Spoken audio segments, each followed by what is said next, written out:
Hello, students. Welcome back to your history class. I am Mrs. Jenny Shah, and we are doing Chapter 9 Industrial Revolution, the question and answers. Today, we start with question number 10 How industrialization gave birth to imperialism.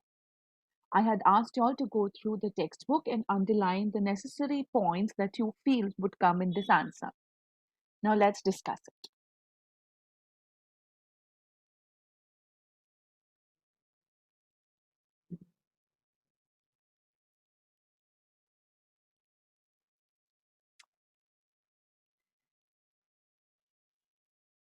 Imperialism is an ill begotten child of industrialization. And this would never be an exaggeration. Industrialization chiefly needs two things. One is the constant supply of raw materials, and the other is the selling of the finished goods at the same speed. Industrialized countries had introduced heavy import duties as protective tariffs to check the import from other countries. Facing the problem of not finding new markets for their products, the producer nations chose such countries where industrialization had still not reached. A race for bringing those areas under their effective occupation or effective influence started started a race amongst the various industrialized nations. As a consequence, Britain, France, Germany, and Japan set up their colonies in Asia, Africa, and South America. These colonies served their two purposes of being the suppliers of raw materials and an easy market for the finished goods. So, it can rightly be said that industrialization gave birth to imperialism, or industrialization was the reason of craving out the new colonies in other lands. Okay, so number one is we will talk about the two things needed by industrialization.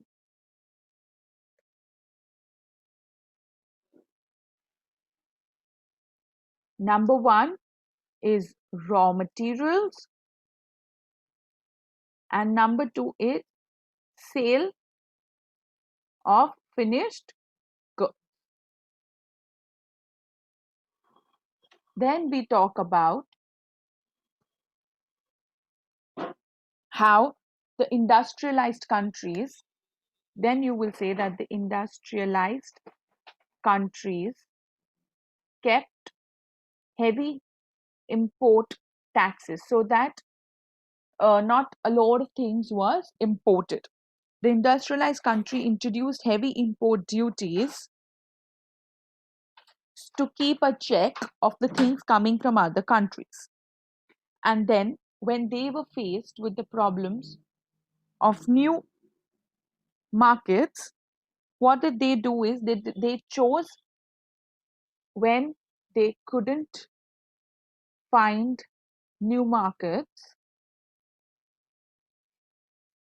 they chose the countries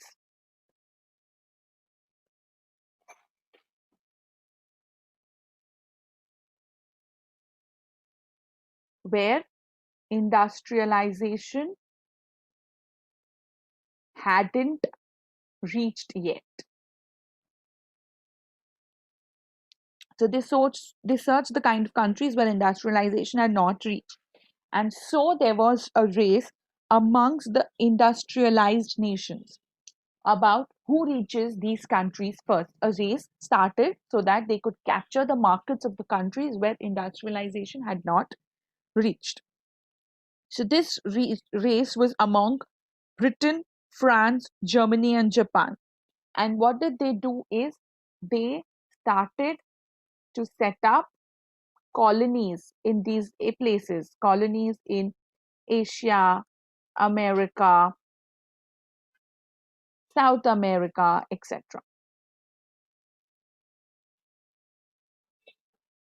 So they set up colonies in Asia, Africa, and South America. And what did these colonies do? Now, these colonies gave them the two purposes of industrialization. Number one, they gave them raw material. And number two, served as a market for finished goods. Okay, so this is how industrialization gave birth to imperialism or new colonies in other land. Okay, okay. So now we'll do another question.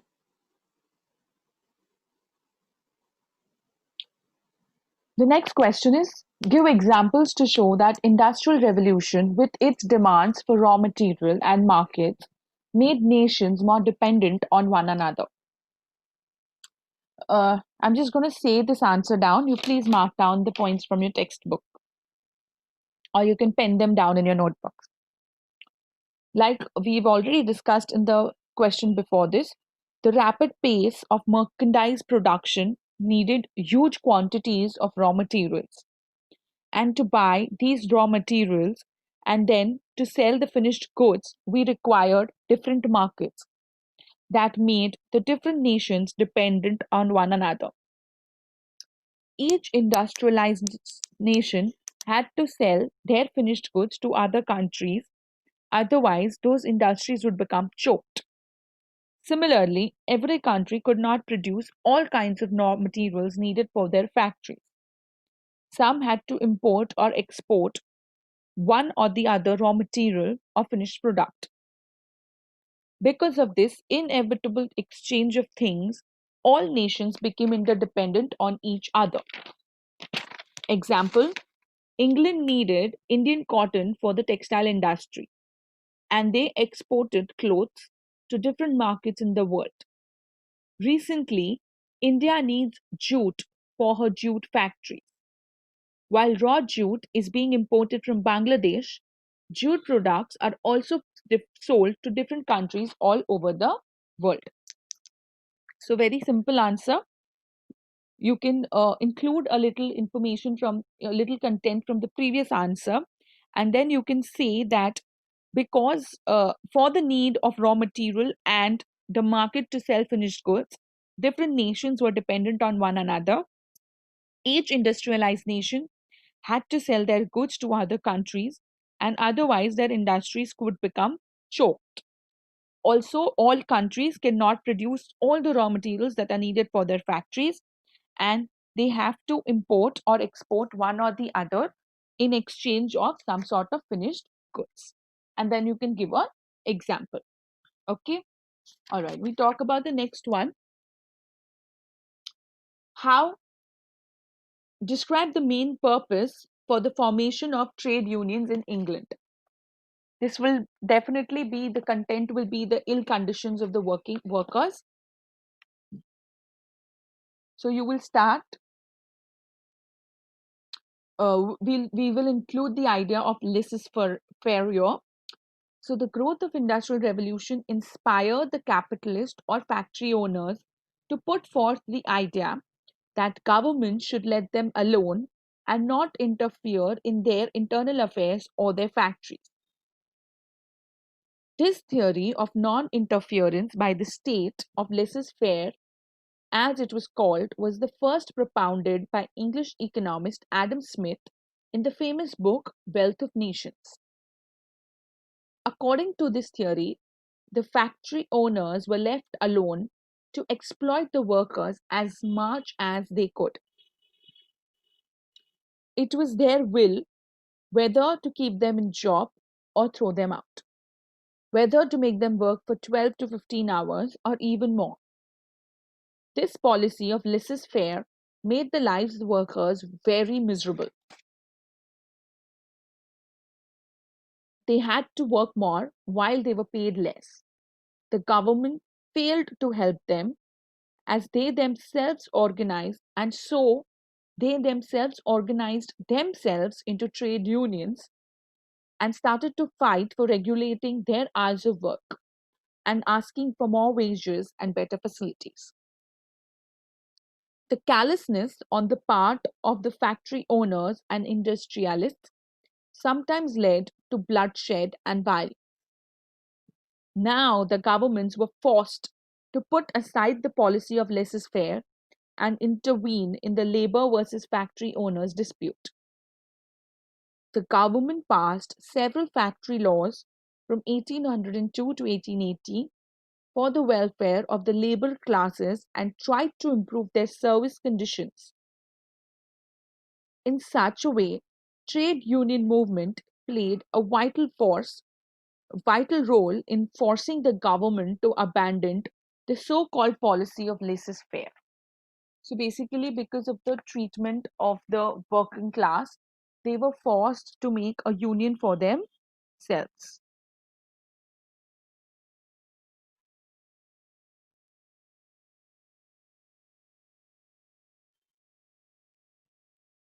Okay. Next question. This question you have to answer on your own. I will not give you any content because it is your take. Would you say that industrialization was a natural step in man's progress? Why or why not? I want you to write this answer down and send them to me on my personal chat so that I can give you back my take on it. Next, describe the conditions that were prevailed in the industrial cities and factories as the industrial revolution spread. How were these conditions slowly improving? Okay.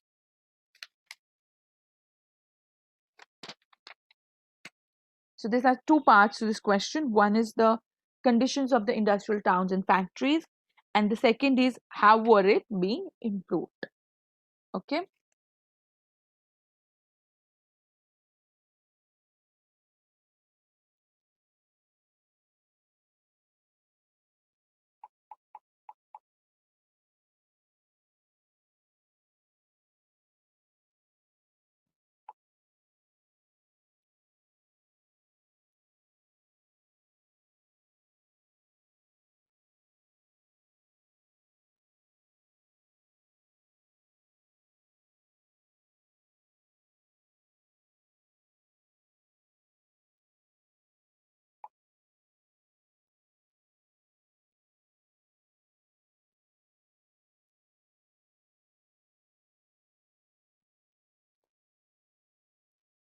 Okay.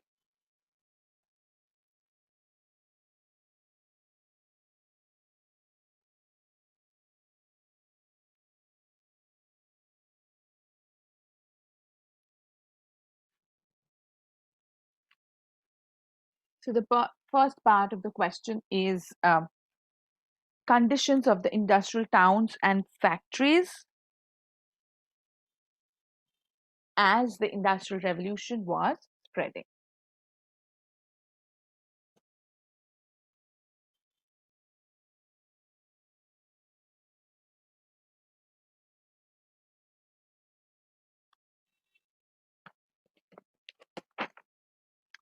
When the industrial revolution spread, the conditions in the cities and factories became miserable.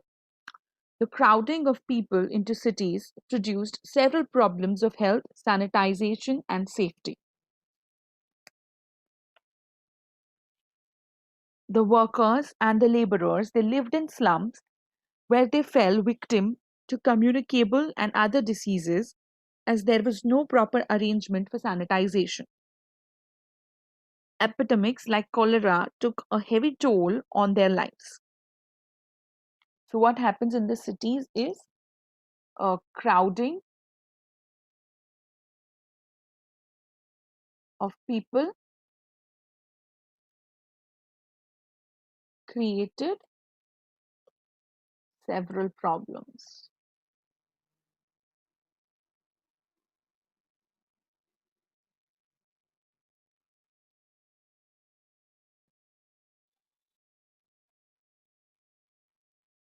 of health, sanitization, and safety.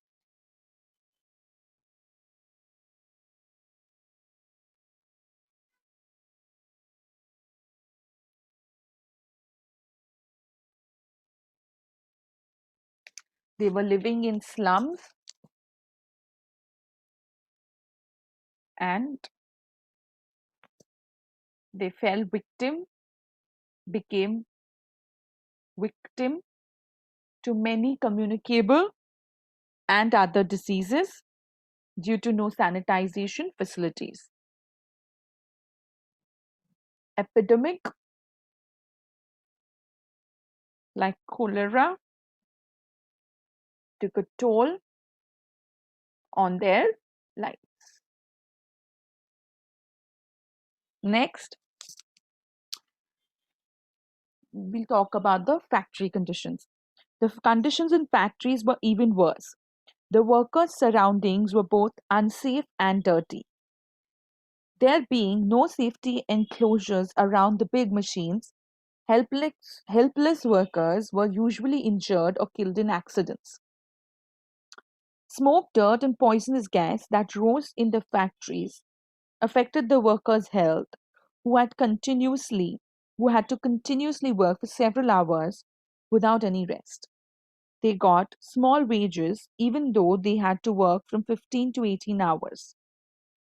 Children were still avail- Children used to work at still less wages and were usually preferred and were made to do the hardest labor. If they fell asleep on duty, they were beaten up mercilessly. They had to pull coal laden trolleys over the mines, crawling on their feet like animals. So, factory conditions were even worse.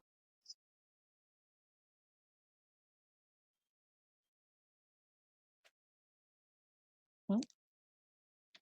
So, the surrounding was dirty and unsafe. Then you are going to talk about no safety enclosures around the big machines. Workers could get easily injured or killed. Then we'll talk about the smoke, dirt, and poisonous gases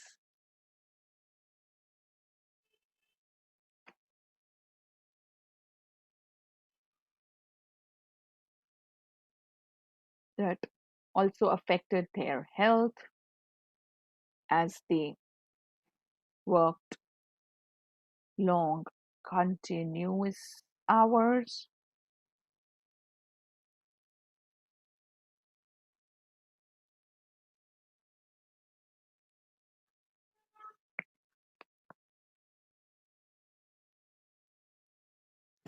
Then you talk about the small wages and how children were paid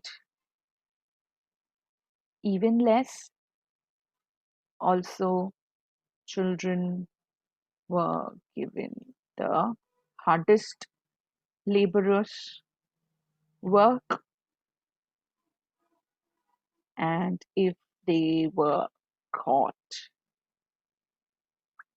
sleeping at work, they were beaten mercilessly. Okay,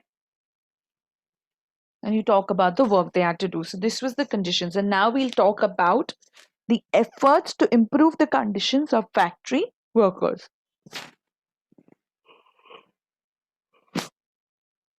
Various measures to improve the conditions in factories were undertaken as a result of efforts of some of humanitarian reformers, government agencies, and workers' trade unions. As the Industrial Revolution first started in England, the first Factory Act was also passed in England, which limited the hours of work of children to 12 hours a day. In 1812, another act forbade the employment of children under 9, and by 1824, the workers demanded to organize themselves into trade unions was also recognized by the law.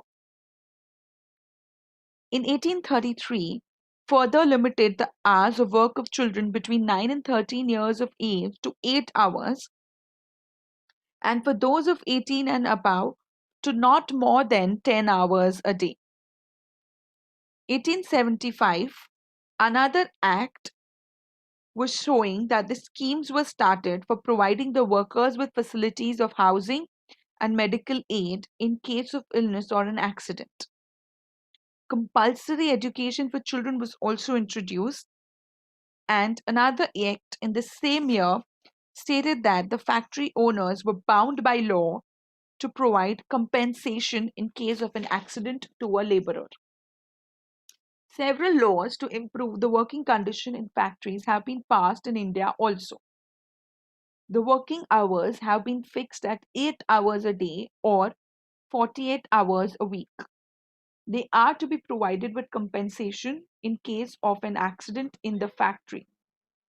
The factory owners also had to provide for their recreation, and no child below the 14 years of age can be employed in a factory.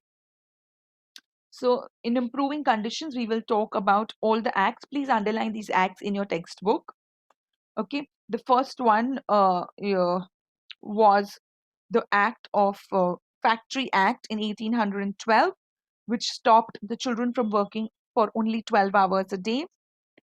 Slowly, they said, between 9 to 13 years of age, the children could work for 8 hours. And for everyone above 18, not more than 10 hours a day. Then, then came where the children Then came the act where the factory owner had to give compensation for any accident or death in their factories. And then there was compulsory education.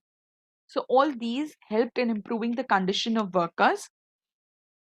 The first act uh, was passed in England, and then they just kept looking into the conditions of workers, and they kept making acts and improving it. Okay, so with these children, I will end the class today. Meet you all next time. Till then, stay home, stay safe, take care, keep learning. Thank you.